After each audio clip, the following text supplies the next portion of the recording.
fo-pivavahana eto amin'ny Hope-Fi Radio.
Midera Jehovah miantso ny anarany, atao fantatra any amin'ny firenena ny asany, mirao azy, mankalaza azy, saintsainy ny fahagagana rehetra ataony.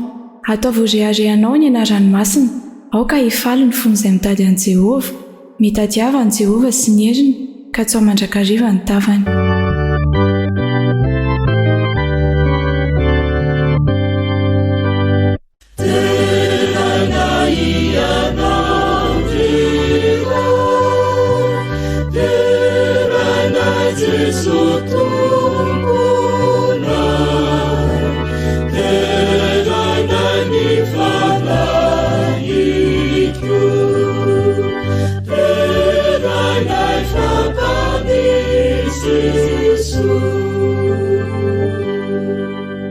Fanamasina mahery ao anatin'izao famakivakiana ny bokyny Josoa Ray manontolo izao izahay eto amin'ny onjam-peo, dia te hisaotra sy hanome voninahitra anao satria manome lesona sy fampahirizana isan-kerinandro ianao amin'ny alalan'izany.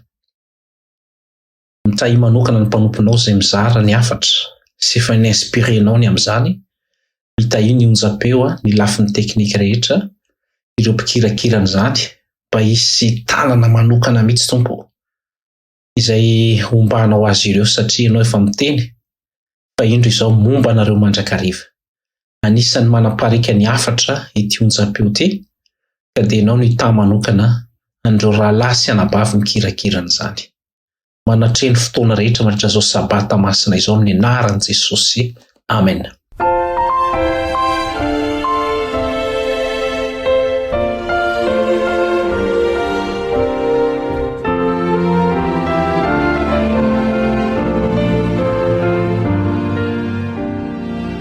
Amin'ny foravoravo sy fiaino hafaliana tanteraka ry mpiaino hajaina no iarabana ianao izay manjo ny onjam-peo Hope-Fi Radio amin'izao ora sy fotoana anarahanao ny fandaharantsika fanompo-pivavahana izao.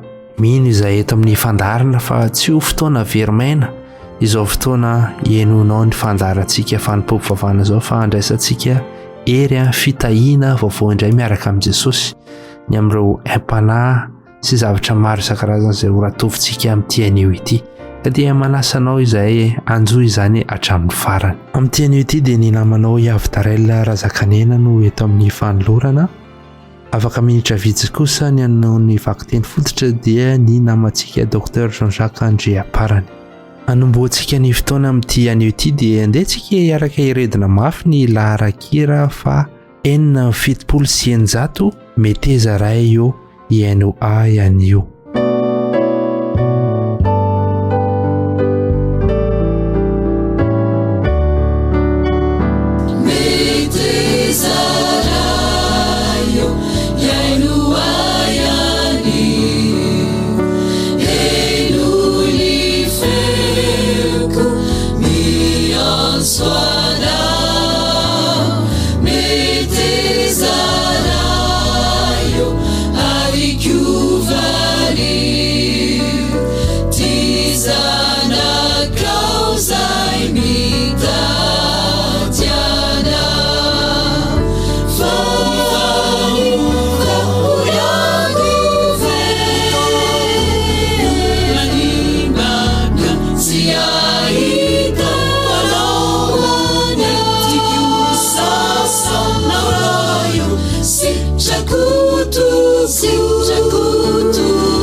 Manasa antsika handrainy baibolitsika ka anokatra izany ao amin'ny Josoa toko fahaenina ny andininy voalohany ka hatramin'ny fahatelo.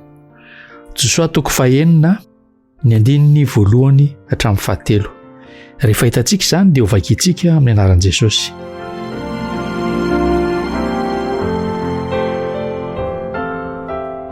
Ary nidy mafy Jeriko tamin'izany noho ny zanak'Israely, tsy nisy nivoaka ary tsy nisy niditra. Ary hoy Jehovah tamin'i Josoa, indro efa natolotra eo tananao Jeriko sy ny mpanjakany mba amin'ny lehilahy mahery. Ka mandehana manodidina ny tanànandre mandeha ianareo mpanafika rehetra, enemana no anaovanao izany. Hotainana izany teny izany hitondra lesona sarobidy ho antsika tsiraray avy. Amen.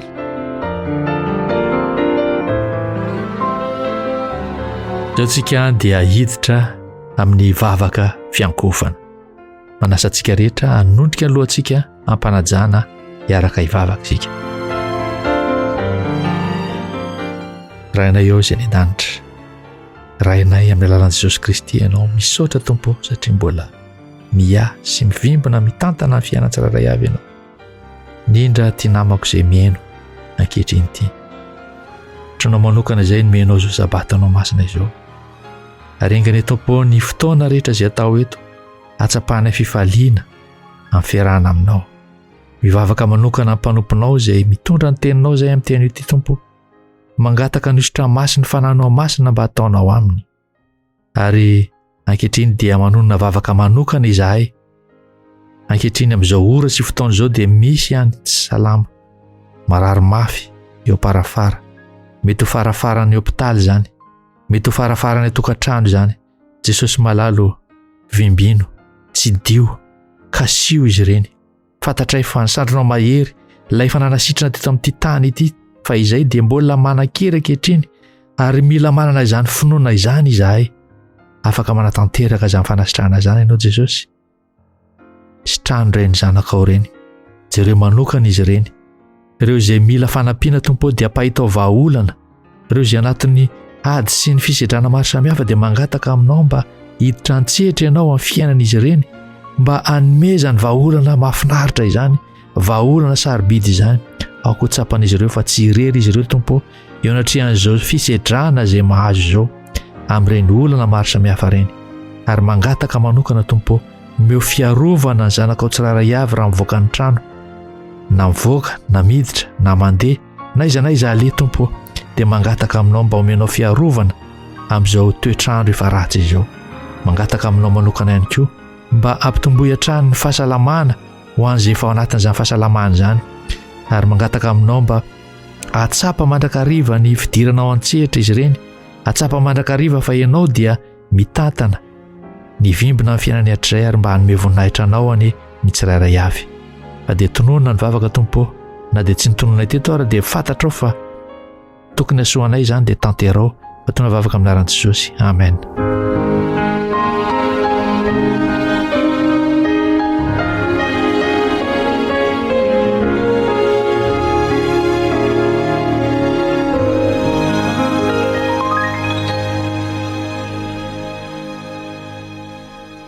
Mialohany andrenesantsika ny afatra avy amin'ny mpanompony dia manasanao izahay hanaraka nyity hira izay hoentiny ity tarika iray ity.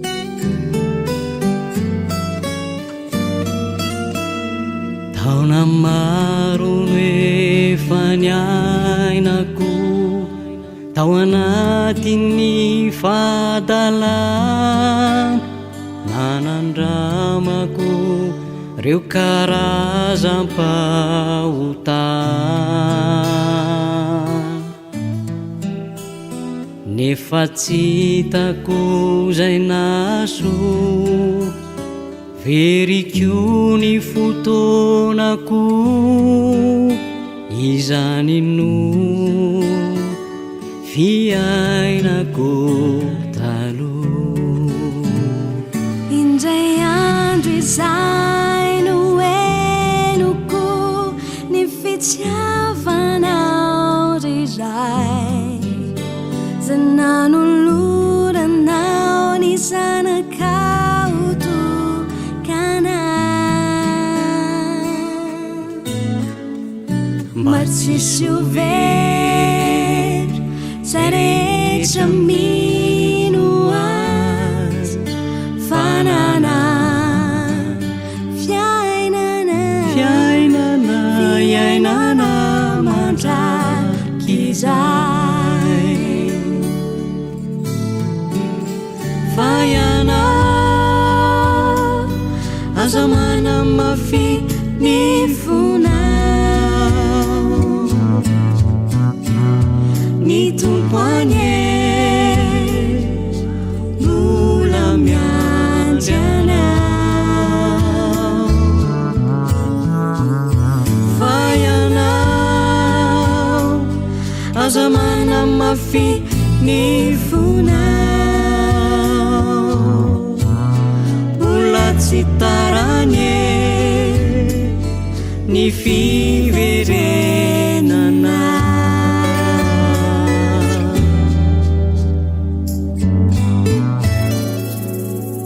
indray androko tsy adinoko ny fitiavanao Jesosy zay nanambara hoe makanesa ty amiko ianareo zay miasa fatratra mavesatretana fa izao anome fizarana feno zany fo latsatrano masoko naeno izany teny maminao izany teny maminao zany reo faratsina teo aloha miampizany ny ambopo efenao ho fomadio sy vaovao fa ianao aza manamafiny fonao ny tompoane mbola miady anao fa ianao aza manamafiny fonao mbola tsy taranye ny fifonanao fa izy ane olalana sy famarinana riko fiainana izy ane tsy niraina nameloka fa ito famonjenao ai soanao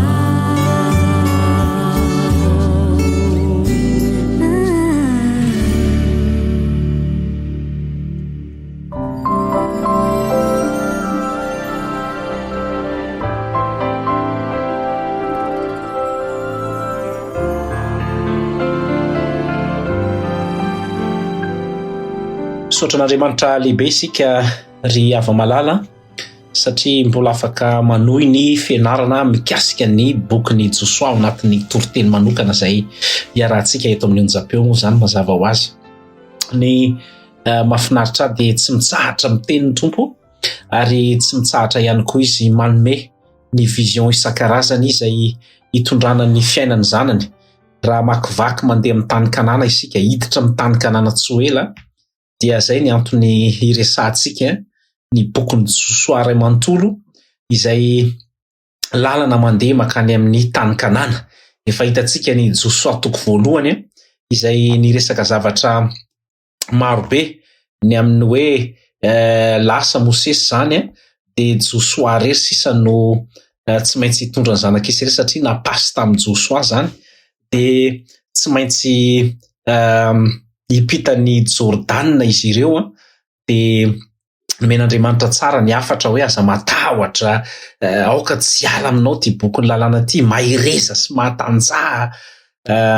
Nanao ny organisation rehetra Josoa zany mba ahafahana miditra miroso amin'ity izay atao.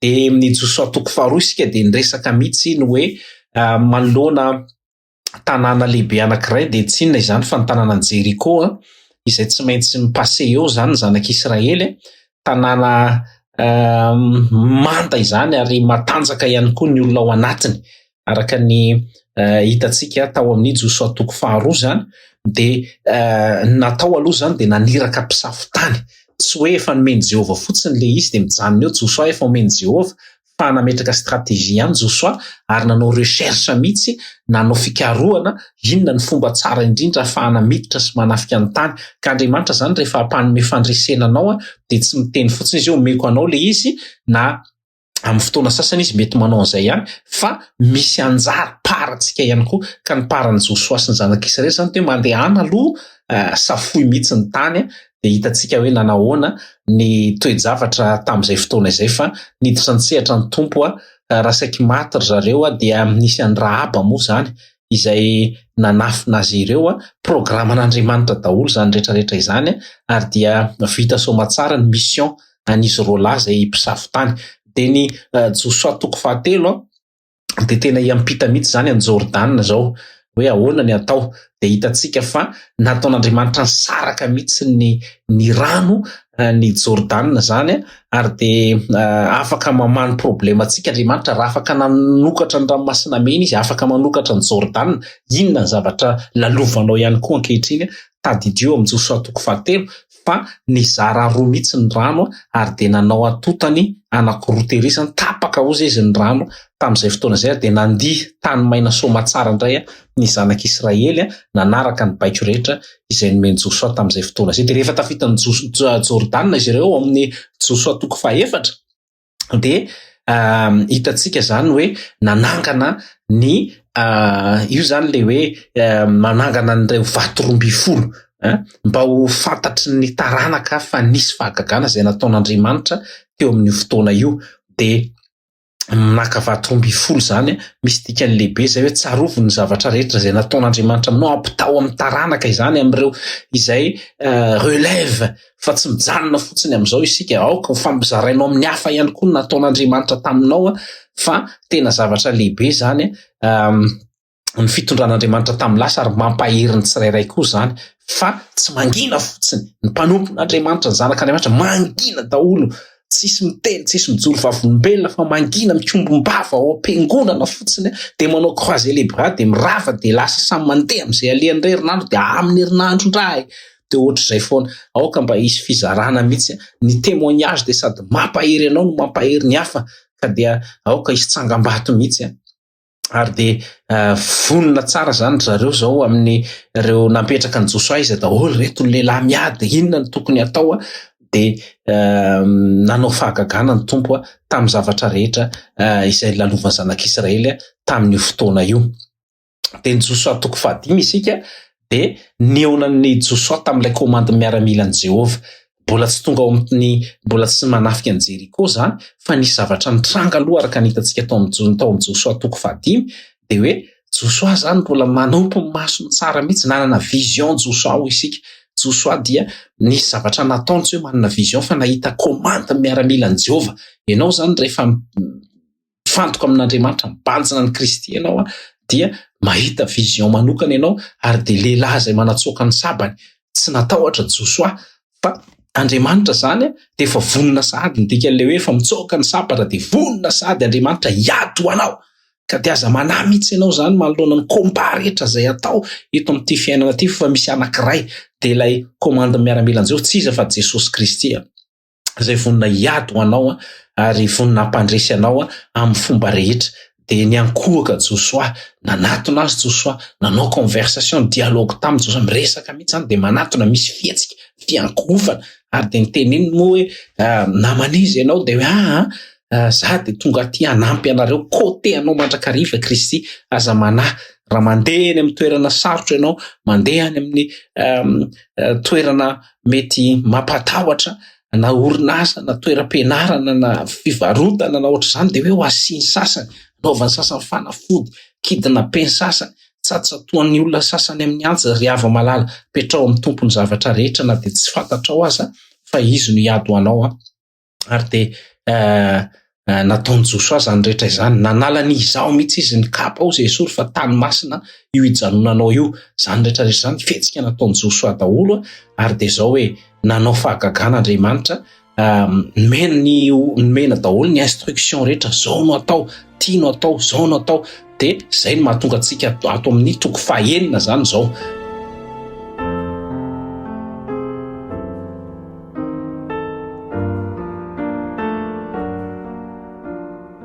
Ny toko fahaenina zany dia tena ilay fanafiana ny Jeriko mihitsy amin'ny fomba mahagaga sy tsy takatry ny saina. Eto zany ny planin'Andriamanitra dia tena hafa mihitsy hoe manta no harontana, rindrina be zany no harontana kanefa dia hafa mihitsy ny fomba ny instruction men'Andriamanitra mba androdanana zany manta zany. Eto zany eo amin'ny toko fahaenina andiny voalohany dia nihidy mafy Jeriko tamin'izany no ny zanak'Israely tsy nisy nivoaka ary tsy nisy niditra. Io le nitenentsika hoe be dia be ny zavatra tena hoe mi-close eo amin'ny fiainanao, be dia be ny zavatra izay mihidy mafy ny fidiram-bola, mihidy mafy daholo ny orinasa rehetra izay ametrahanao demande ve, mihidy mafy daholo ve ny amidy mafy ao anaty aretina ve ianao araotra ny hoe tena ho sarotra mihitsy ty zavatra ty. Misy zavatra tsy voalohanao ve mihidy mafy any anaty trosa ve ianao raha lasy anabavy malala, mihidy mafy ve ny relation ny mpivady ary tena efa tena lany hevitra mihitsy ianao hoe maditra le rangahy lasa ary tsy miverina tsony, mihidy mafy. Maditra ve ny zanakao ankehitriny ohatra hoe mihidy mafy eny anaty fitezana mihitsy ianao hoe tena tsy zany no namboly an'izany fa inona mahatonga n'ity zanako ty tena lasa mivary lavo tanteraka. Misy zavatra mihidy mafy ve eo amin'ny fiainanao ary toatra ny tsisy mivoaka na tsisy miditra. Tadidio androany, manomboka androany fa hanao fahagagana eo amin'ny fiainanao. Jesosy raha mandray an'izao hafatra zao ianao dia manaiky hoe inona ny stratégie ao anatin'le izy. Dia nomeny Jehovah zany ny instruction amin'ny andininy faharoa hoe efa natolotro anao ny tanànan Jeriko sy ny mpanjakany mba amin'ny lehilahy mahery mandehana manodidina ny tanàna ray mandeha nareo mpanafika rehetra inemana nanaovana an'izany. Asio mpisorona 7 mitondra anjomara 7 mafy faneno eo alohan'ny fiara ary amin'ny andro faha-7 dia io didiny 7 ny tanàna aroka ny mpisorona hitsoka ny anjomara. Ary raha vao manao feo lavareny ny anjomara mafy faneno ka renareo ny feon'ny anjomara dia anakora mafy ny vahoaka rehetra ka dia rotana amin'izany ny mandany tanàna ary akatra samy izotra amin'izay hitsiny avy ny olona.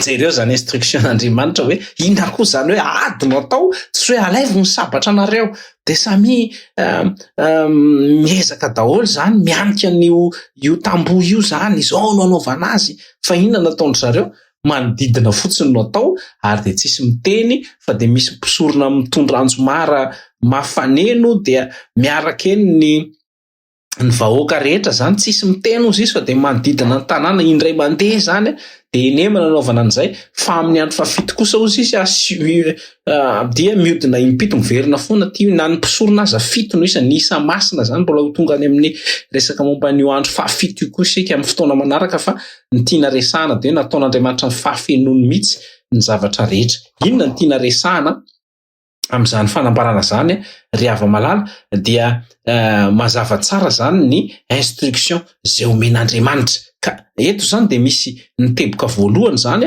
dia hoe indraindray misy manta zay tena impénétrable mihitsy, tsy azo vakina mihitsy araka ny voalaza eo. Ka ny teboka voalohany zany dia zao hoe ny eo amin'ny fiainantsika dia misy ny fiaikana, misy ny tahotra, misy ny sakana fa natao surmontena ireny zavatra rehetrarehetra ireny. Tadidio foana izay. Mety hoe misy zavatra mikorotana ho iateo tadidio amin'ny teboka voalohany io fa hain'Andriamanitra ny zavatra rehetra. Afaka manasitrana ny aretinao Andriamanitra, afaka manome asa ho anao Andriamanitra, afaka manao fahagagana tsy takatry ny saina eo amin'ny fiainanao Andriamanitra. Ny teboka faharoa dia izao hoe nanome ny toromarika rehetra sy ny teny fikasan'Andriamanitra dia raisy fotsiny ny teny fikasana sy ny planin'Andriamanitra izay omeny anao. Ny planina zany dia izay le hoe tanao fotsiny ataovy fa omeko anao ny io efa natolotra ho anao ny fandresena. Zay zany le hoe raha zany teo amin'ny tany toerany Josoa dia sanganena ihany hoe ahoana koa ary zany zavatra zany fa rehefa tsy mifankazatra amin'ny tsy toko moa ianao, tsy mifankazatra amin'ny tompo dia tadidio fa tsy azonao mihitsy ny fomba hitondran'Andriamanitra fandresena amin'ny fiainanao fa averinao foatra ny zavatra hafahafa le izy. Ary na ny olona koa aza mety raha za koa teo amin'ny toerany zanak'Israely dia zany ny instruction omena hoe hatrizetsika mikomba mihitsy amin'ny sabatra sy lefona ohatra fa eto tena zavatra hafa mihitsy. Zany hoe ny fomba fiasan'Andriamanitra dia maro lafy ry hava-malala. Rehefa mamaha problème Andriamanitra tsy mitovy daholo fa isan-karazany. ny karazana faman'Andriamanitra problème kaza maty amin'ny azo tokana ianao hoe io dia tsy maintsy ohatran'le expérience anao taloha fa hafa mihitsy indray no atao eto isan-karazany indraindray izy tena hoe manenjeo mihitsy zareo dia vonoa daholo indraindray ny tena hoe tohanana eto ny tanan'i Mosesy mandra-piady ny zanak'Israely rehetra tsy mitovy amin'izay tsony ny expérience fa io ndray ho didinina indray io ka dia zao hoe mandrasa fotsiny ny planina an'Andriamanitra ny amin'ny zavatra izay atao ka efa nomena zany zao ny fanambarana hoe ho afaka anareo io ary ho atolotra eo an-tananareo le izy ary dia indraindray tokoa moa zany tsy takatry ny sainao ny fomba fiadin'Andriamanitra fa hoe mandehana dia miodikodina fotsiny raha zaho any teo amin'ny toeran'ny olona dia mety manontany ataovy sery kosa raha josy fa zany ve dia mba ho possible hoe miodikodina fotsiny ary ao anatin'ireo vahoaka ireo zany satria efa mpimonomonina sy ilay olona lehibe konetaka reny ny zanak'Israely nay any zay marotany anefa efa misy olona mpanao efa misy rébellion foana zany ao anatin'ireo zanak'Israely dia efa tsy maintsy misy foana ny milaza hoe za aloha tsy andeha androany ndrive andeha angamba raha nisy telefona tamin'izany dia efa andefa message mandritra ny alina hoe andeha ve ianao dia ohatr'izany koa na eo amin'ny fiainantsika azy dia mifantefa message rehefa misy hoe répétition chorale rehefa misy hoe fivoriana any am-piangonana dia mifantefa message za no baskety za misy zavatra ohatran'izao dia mifantefa message dia mifamelò ratsy dia farany tsisy mandeha amin'izay loany ny fiainam-panahy ny fiangonana dia fa eto aloha zany tsy nisy hoe tsy voatantara zay fa ny zavatra azoko antoka dia hoe be dia be foana ireo olona izay tsy manaiky ny toromarika izay omena ka manao excuse mba hijanonana reraka be androany manao an'izao.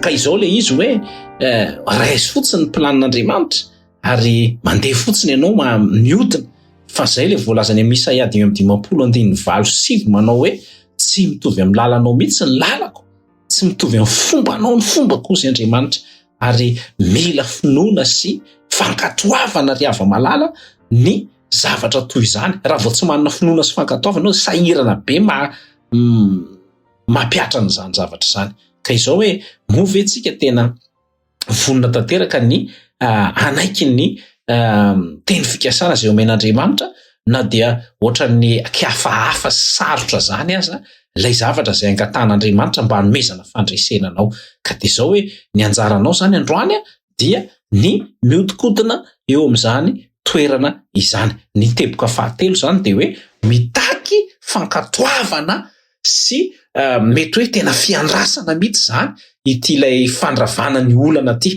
tsy hoe androany dia tonga dia mivady daholo ny problème rehetra indray mantsika rehefa entina mibavaka rehefa mandray afatra amin'ny radio sy ny télévision dia androany ary zay mihitsy le problème an'le religion de la prospérité hoe ireo mpitondra fivavahana dia mitory tena ohatrany hoe androany to dia manan-karena be anao roitiny fotsiny volanao rehetra dia avy eo tsisy inona sentimentanao sy ny émotionanao fa rehefa miaraka amin'ny tompo dia sady mitesta ny finoanao izy mitesta ny faharetanao izy hatraiza ny faharetanao mitesta ny fankatoavanao izy mba tsy hahatonga azy ohatran'ny dadabe Noely izay mihetsika rehetra tonga dia atolotra daholo fa misy fankatoavana misy fiandrasana ao anatin'le izy misy faharetana sy fiaretana tena miaritra mihitsy ianao indraindray ary be dia be ny voalazana izany misoratra masina fa ity zany zao dia zavatra anankiray fa eo amin'ny teboka fahatelo izay tenenitsika io zany dia nanaraka ny instruction rehetra zay nomen'Andriamanitra hoe mandeha miodina indray mandeha isan'andro silence tsara zany mandritra ny 9 andro dia mandeha fotsiny na ny olona tao an-tanàna zagaga hoe inona ity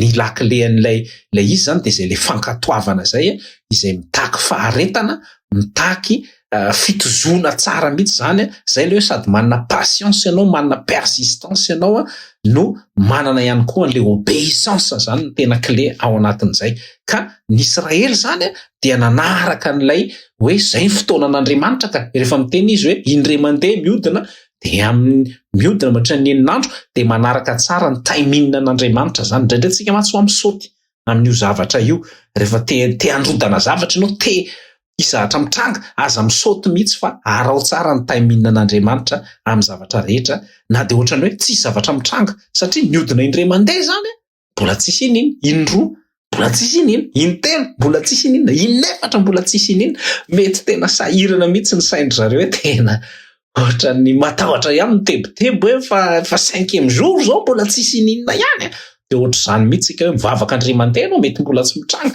mivavaka 2 volana ianao mety mbola tsy mitranga, mivavaka 8 mbola tsy mitranga, mivavaka efa ho herintaona ianao, iza malala na afaka nitay mihinana an'Andriamanitra amin'ny fanefena sy ny fandravana olana, fandravana ny manda izay mikatona rehetra, dia manana ny programany sy ny tay mihinana ny Andriamanitra, fa ny anjaranao dia atao fotsiny izay miody ny testa ny faharetanao Andriamanitra, azon'Andriamanitra atao tsara mihitsy tompoko ny napitranga ny fahagagana sy ny firodanana tamin'ny andro fahatelo. Vao miodina intelo nareo tonga dia mirodana io, vao miodina eo amin'ny fandimy nareo dia mirodana io, fa nahoana hoe any amin'ny fampitony. Tiany mihitsy izany hoe ianao le ao anatin'ilay fankatoavanao iny mihitsy, sy ndao dia resy lahatra tsara, misy conviction zany ao anatin'ilay izy, fa tsy arahana fisalasalana mihitsy rehefa miaraka amin'ny tompo.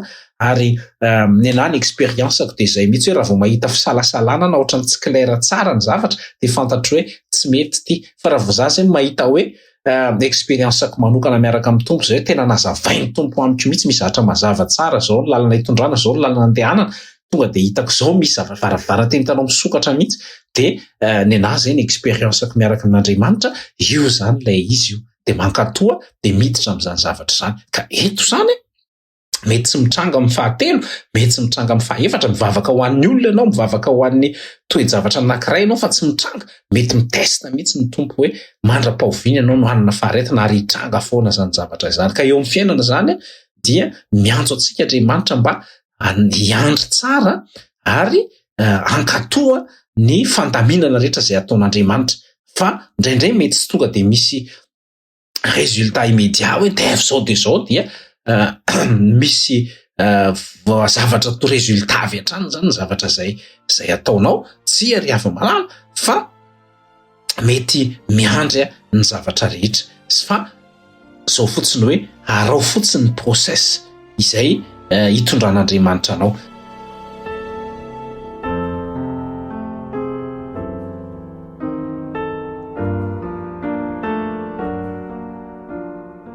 Indraindray zany nisy fotoana niompiakory rehefa mbola nitondra fiangonana moa zany, dia any somary ambanivohitra ny toerana, dia mba miompiopy akoho eny.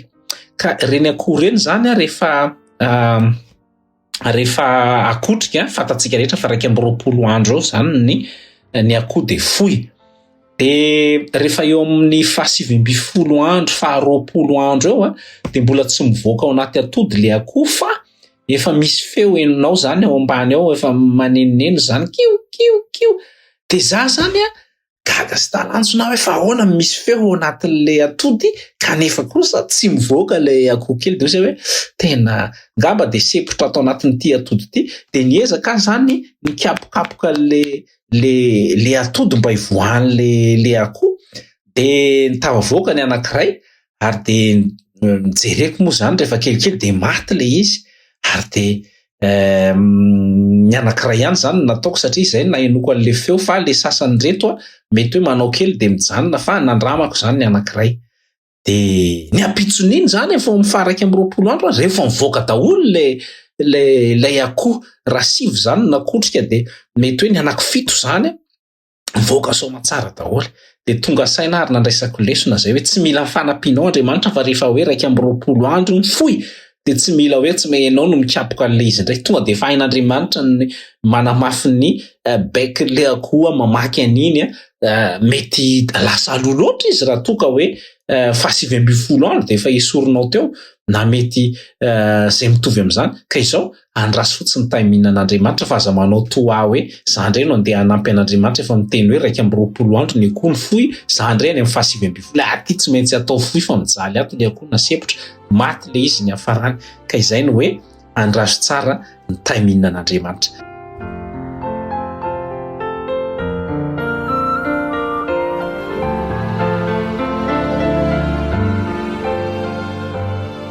Ny teboka fahaefatra dia izao hoe manome ny fandresena io Andriamanitra io, afaka manome ny fandresena ho antsika araka ny teny fikasana izay nolazaina tery zany hoe zao daholo ny instruction, arao zany matoky fotsiny nareo, aoka ianareo tena hoe anana izay fankatoavana feno zay. Ary tamin'ny andro 17 zany dia niodidinina impito, dia teo no nrodana rahalasana bavy malala ny manda. De inona nataony zareo namprodana manda? Eo zany vao nandeha le tsofo ny Anjomara, vao maheno ny Anjomara tsofo mpisorona indray ny vahoaka to de miara miorakoraka daholo, tsisy mikombom-bava zany fa eto ny fanandratana feo sy ny orakoraka.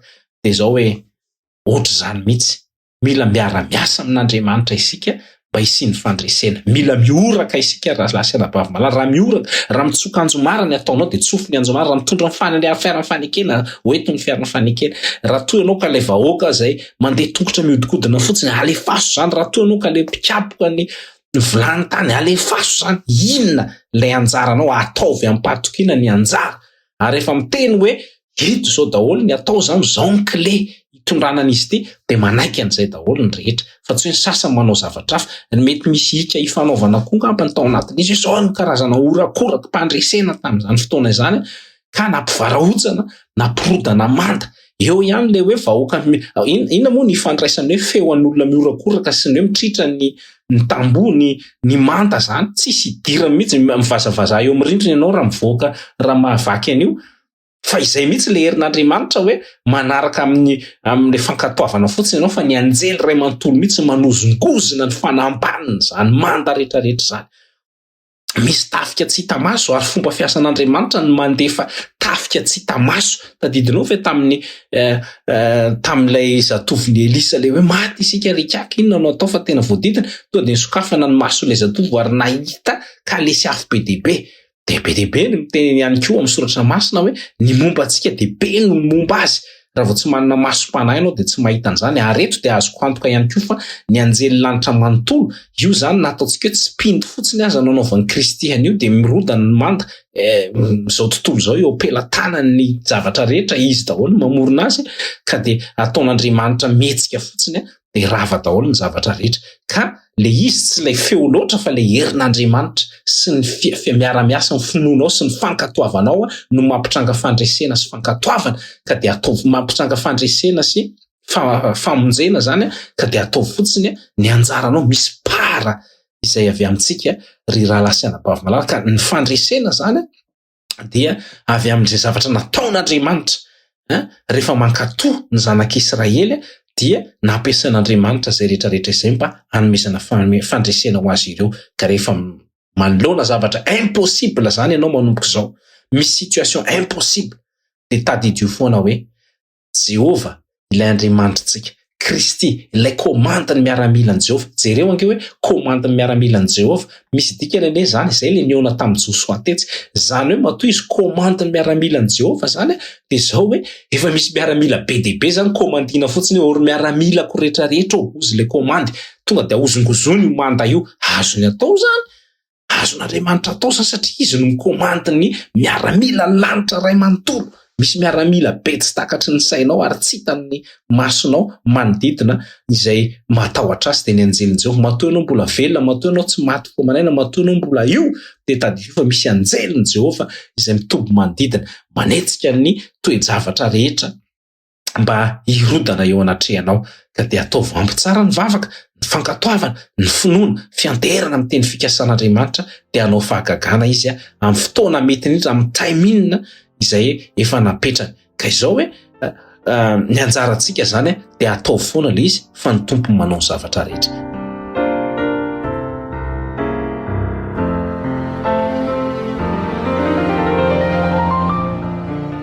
Ny teboka fahadimy farany de le hoe rehefa tonga teo zany de tsy maintsy omena ny hoe Rahaba efa niteny tary hoe zahay mianakavy aza vinoana fa ataonay zay ataoko izy zay azo atao rehetra mba hampandehanana anareo fa mianiana amiko. De nomena indray ny instruction sy voale tady menamena raha tadidinareo aza esorony eo io, fa amin'io de manatanteraka ny teny fikasana ary tena mahatoky mihitsy zany ny tompo. Fa namirodana aza manda rehetra tadidio fa ny trano Rahaba ne raha lasana bavy malala de eo amin'ny rindrina, eo amin'ny manda no misy azy, ary ambony ary matoa nampidinina mitady zany. De zao hoe raha mirodana daholo ny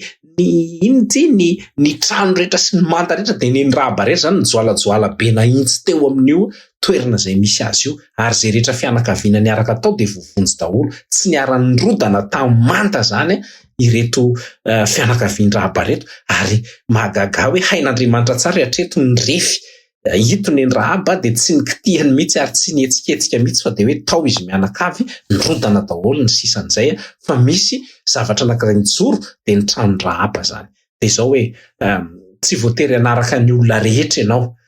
Rahaba na dia ataontsika hoe mponina ao Jeriko aza, Rahaba na dia ataoko hoe olona nalaza ihany teo amin'izany fiainana zany aza, dia tsy niara-maty tao anatin'ny tao anatin'ny manda mihitsy izy, nandray décision hafa mihitsy Rahaba, na dia zany aza fitondran-tena sy ny fiainan'ny Rahaba manokana, dia zao hoe tena tsy niara hoe za tsy hiara-maty aminareo zany, fa hito misy vahoaka an'Andriamanitra. Na ianao rery aza no nanapa-kevitra ho an'i Kristy, na ianao rery aza mijoro ao anatin'ny laharana sy ny fiangonana, aza miala fa miorava zao rehetrarehetra izao, ny ianao rery sisa no mijoro eo, ka aza menatra ny finoanao ianao rehefa hitanao ny fahamarinana, rehefa hitanao hoe tiany zavatra tokony arahana dia aza miova amin'izany. Na ianao rery aza amin'ny fianakaviana rehetra, mety hoe tsy manao andreo fomba zay jentilisa, fomban-drazana sy ny sisa, dia mijoro hatrany rahalasy anabavy malala, fa ianao no mety ho Rahaba.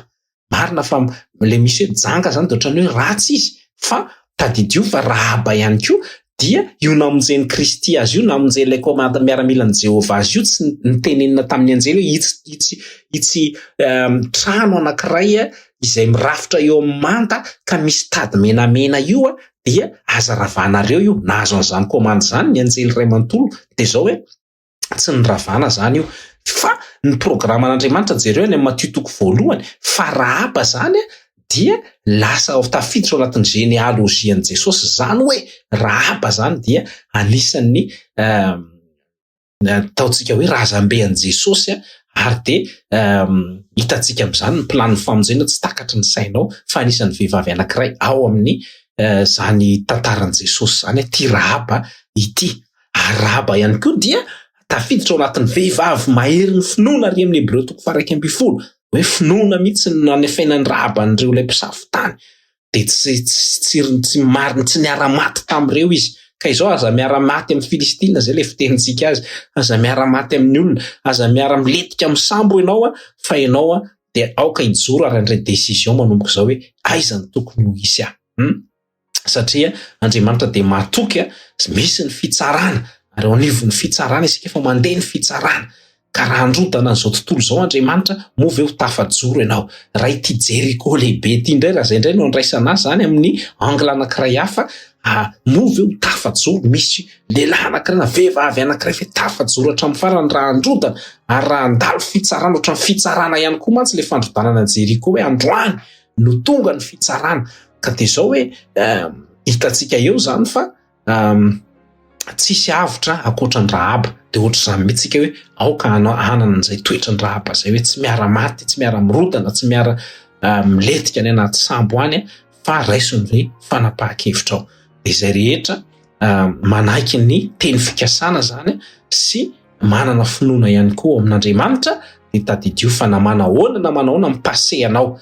Rahaba zany manana passé zany, Rahaba zany mety nalaza ratsy zany, fa tadidio fa namanahoana zay ilay filazan'ny amin'ny teny anglisy hoe background-nao, manahoana ny zavatra zay niainanao tany, azonao atao tsara no vovonjy, ary azonao zany ity tantaran'ny Rahaba ity dia filazana fa Andriamanitra tsy manavakavaka, Andriamanitra dia afaka manome fandresena, Andriamanitra dia afaka mampitsombadika tanteraka ny tantaranao, ka raha tiany nahafantaranao teo aloha dia efa zao ianao ankehitriny, ary afaka tonga ao anatin'ny genealojian'i Jesosy zany ireo olo malaza ny finoana, dia mety ho zany avokoa isika rehetra rehefa hiditra n'ilay tanàna, tany Kanana zany. Ka dia izao raha lasy anabavy malala maranako azy hoe ny ity mandan'i Jeriko ity dia nirodana noho ny finoana sy ny fankatoavana izay nomen'Andriamanitra tao anatin'ireto zanak'Israely reto,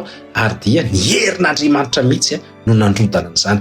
Fiaingana ny fiaikana zafady ny toe-javatra rehetra izay atrehanao dia mety mitaky faharetana, mety tsy maintsy mihodina impito ianao, tsy maintsy misy zavatra tsy azonao anatin'ilay izy fa manjavozavo be, fa atao fotsiny arao ny instruction zay omen'Andriamanitra sy ny teny fikasana dia anao fahagagana eo amin'ny fiainanao Andriamanitra. Mila manaiky ny tongotra isika anatanteraka an'izany ary mahatokony ny amin'ny teny rehetra zay nomen'Andriamanitra dia zao hoe androdana ny manda rehetra eo amin'ny fiainanao any Kristy ary ahatonganao mpandresy ka tafiditra any amin'ilay tanokana. Na manao ahoana mipase anao dia tadidio fa afaka mamonjy anao tahaka ny Rahaba koa Andriamanitra.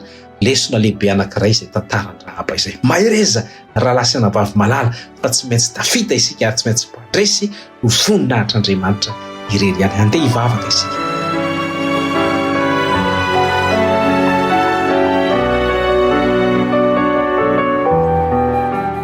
Misaotra anao zay Tompo satria nampianatra anay ianao androany. Na dia tantara mahazatra zany fanondrotanana ny Jeriko dia misaotra satria kay tena mila fankatoavana, mila fanekena tanteraka, mila fanoloran-tena. Na dia efa reraka mivavaka izay, reraka makany am-piangonana, reraka mifadianana, reraka manao alim-bavaka ny amin'ny fivahan'ny problème anankiray. Hay zany ianao manana ny timing anao ianao Andriamanitra ka dia mpiomba anaiky izahay ankatoa ny fitondrana sy ny fitantanana izay ataonao. Tahi manokana an'ireto mpiaino reto naiza andrenesan'izy ireo zany afatra izany dia hitondra fiovana tanteraka sy fandresena noho ny amin'ilay komanda ny miaramilan'i Jehovah dia Jesosy Kristy. Izany afatra izany. Tononona amin'ny anaran'i Jesosy. Amen. Samy mahery rahalasana vavy malala ny tompony hitantsika mandra-piresaka mandra-pitafy.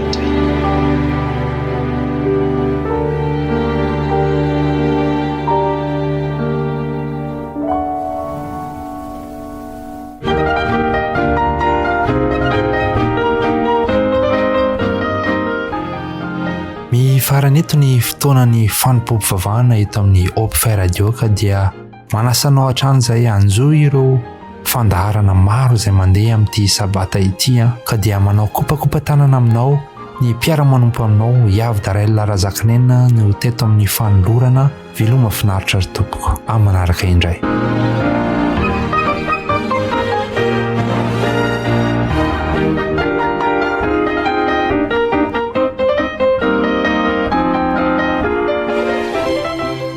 Narahinao teo fanompoam-pivavahana eto amin'ny Hope Radio.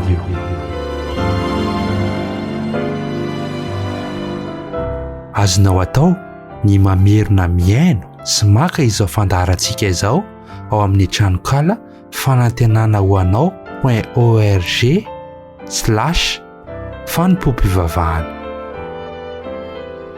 Ho sabata feno fitahina, ho sabata feno fahasambarana, ho sabata feno fifalinana ity tontolo androntsika any ity.